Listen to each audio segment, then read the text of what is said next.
দেখো, আমি তোমাকে একটা কথা বলে এই পার্ট 2 শুরু করতে চাই।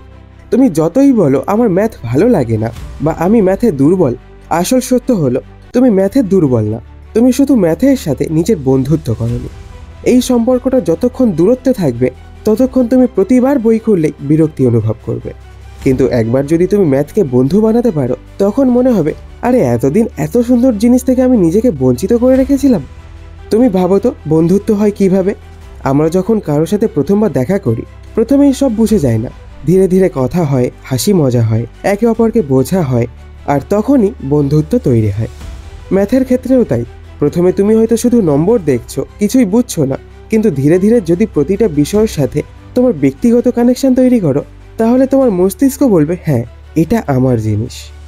এখন ধরো তুমি ফ্র্যাকশন শিখছো, বইতে লেখা 1/2, 3/4, 5/6, কিন্তু এগুলো মুখস্থ করার কোনো দরকার নেই যদি তুমি এগুলোকে জীবনের সাথে মিশিয়ে ফেলো। একদিন চা খেতে গিয়ে তুমি যদি নিজের কাপটা দেখে বলো এখন কাপটা অর্ধেক ভর্তি মানে 1/2, চিনি যদি পুরো চামচে 3/4 দাও মানে 3/3 পূর্ণ হলো, তাহলে ফ্র্যাকশন মুখস্থ করার দরকার নেই, কারণ তোমার ব্রেন এটাকে প্রতিদিনের অভিজ্ঞতার সাথে জুড়ে ফেলেছে। এটাই প্রথম সিক্রেট, তুমি ম্যাথকে বইয়ের বাইরে বের করে আনো। আর একটা কথা বলি, আমরা অনেক সময় ম্যাথ শেখার সময় এমনভাবে ভয় পাই যেন এটা কোনো ভয়ের পরীক্ষার মতো, কিন্তু আসলে এটা অনেকটা মুভি বা গেম শেখার মতো। ভাবো তো, নতুন একটা ভিডিও গেম খেলতে গেলে প্রথমে কত ভুল করো, ক্যারেক্টার মরে যায়, স্কোর কম হয়, কিন্তু তুমি আবার খেলো, কারণ তুমি জানো প্রতিটা চেষ্টা তোমাকে ভালো করবে। ম্যাথও তাই, প্রথমবার ভুল করা মানে তুমি খারাপ নাও, বরং তুমি শিখছো। ভুল ছাড়া ম্যাথ শেখা মানে সমুদ্র পার হওয়া, কিন্তু পা ভেজানো ছাড়া তো অসম্ভব, তাই না? ম্যাথ ইন্টারেস্টিং করতে হলে তোমাকে একটা জিনিস বুঝতে হবে, এটা শুধু সাম সলভ করার জন্য নয়, এটা প্রবলেম সলভিংয়ের জন্য। আর প্রবলেম সলভিং মানে হলো তুমি যে সমস্যার মুখোমুখি হচ্ছ সেটাকে ধাপে ধাপে ভেঙে সহজ করা। ধরো তোমার ঘরে হঠাৎ লাইট চলে গেল, তুমি কি করবে? আগে দেখবে ফিউজ নষ্ট কিনা, তারপর দেখবে অন্যদের ঘরে লাইট আছে কিনা, তারপর ঠিক করবে কারেন্টের সমস্যা কোথায়। এই ধাপে ধাপে ভাঙার পদ্ধতিই হলো ম্যাথের আসল শক্তি। আর এই শক্তিটা একবার যদি তুমি বুঝতে পারো, এটা শুধু পড়াশোনায় না, তোমার জীবনের প্রায় সব ক্ষেত্রে কাজে লাগবে। এখন বলি, তোমার মস্তিষ্ক কেন অনেক সময় ম্যাথকে বোরিং মনে করে।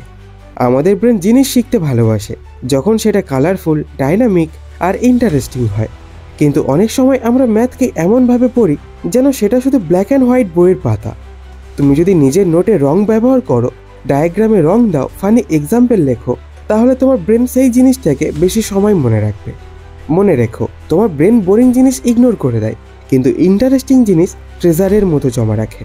ধরো তুমি অ্যালজেব্রা শিখছো, x+5 = 9, তুমি যদি শুধু এটাকে এক্স বের করো বলে পড়ো তাহলে হয়তো 5 মিনিট পরেই ভুলে যাবে, কিন্তু যদি তুমি কল্পনা করো এক্স হলো তোমার হারিয়ে যাওয়া চকলেটের সংখ্যা, 5টা তুমি হাতে পেয়েছো কিন্তু মোট 9টা হওয়ার কথা, তাহলে মিসিং চকলেট খুঁজতে তুমি ইকুয়েশন সলভ করবে, আর সেটা তুমি লাইফ টাইম মনে রাখবে।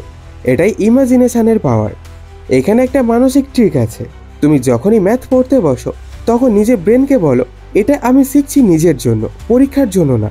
কারণ যখন তুমি শুধু পরীক্ষার জন্য পড়ো তখন সেটা চাপ হয়ে যায়, কিন্তু যখন নিজের কৌতূহলের জন্য পড়ো তখন সেটা অ্যাডভেঞ্চার হয়ে যায়। আমি অনেককে দেখেছি যারা শুধু এক্সামের জন্য সাম মুখস্থ করত, কিন্তু ছুটির দিনে মজা করে পাজল সলভ করত। তারা না বুঝেই আসলে ম্যাথে দক্ষ হয়ে যেত, কারণ তারা চাপের বাইরে শিখত। এবার আরেকটা বিষয়, প্র্যাকটিস মেথড। তুমি যদি শুধু একবার কোনো সাম করো তারপর রেখে দাও, সেটা মনে থাকবে না।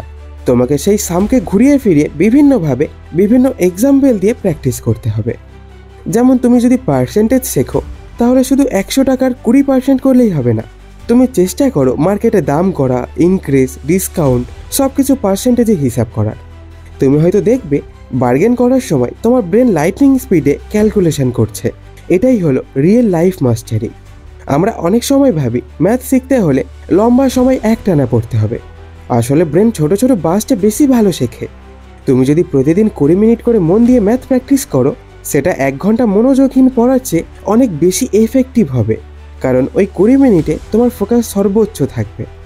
এখন তোমাকে আমি একটা ছোট্ট গল্প বলি। রাহুল নামের এক ভাই, যে সবসময় বলতো, দাদা আমার ম্যাথে মাথা কাজ করে না, কিন্তু আমি তাকে বলেছিলাম, তুমি কি গেম খেলো?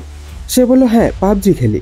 আমি তাকে বললাম, ঠিক আছে, এবার থেকে যখন তুমি গেম খেলবে ম্যাপের দূরত্ব, টাইম, স্পিড সব হিসেব করো। প্রথমে সে মজা পেত, তারপর বুঝতে পারলো সে আসলে রিয়েল টাইমে ম্যাথ ব্যবহার করছে। কয়েক মাসের মধ্যে রাহুল ম্যাথকে আর আলাদা সাবজেক্ট মনে করতো না, এটা ছিল তার দৈনন্দিন জীবনের অংশ। তুমি যদি এই মাইন্ডসেট তৈরি করতে পারো তাহলে ম্যাথ ইন্টারেস্টিং হওয়া শুধু সম্ভব নয়, বরং অবশ্যম্ভাবী। আর তুমি যদি এই ম্যাথ ইন্টারেস্টিং নিয়ে পার্ট 3 দেখতে চাও তাহলে কমেন্টে পার্ট 3 লিখে দিও। আর চ্যানেলে নতুন হয়ে থাকলে সাবস্ক্রাইবও করে রেখো, কারণ তোমাদেরকে সফলতার দরজায় পৌঁছানোর দায়িত্ব এখন প্রহরণ মোটিভেশন চ্যানেলের। তাহলে দেখা হচ্ছে নেক্সট ভিডিওতে, তাই ভালো থেকো, সুস্থ থেকো, ধন্যবাদ।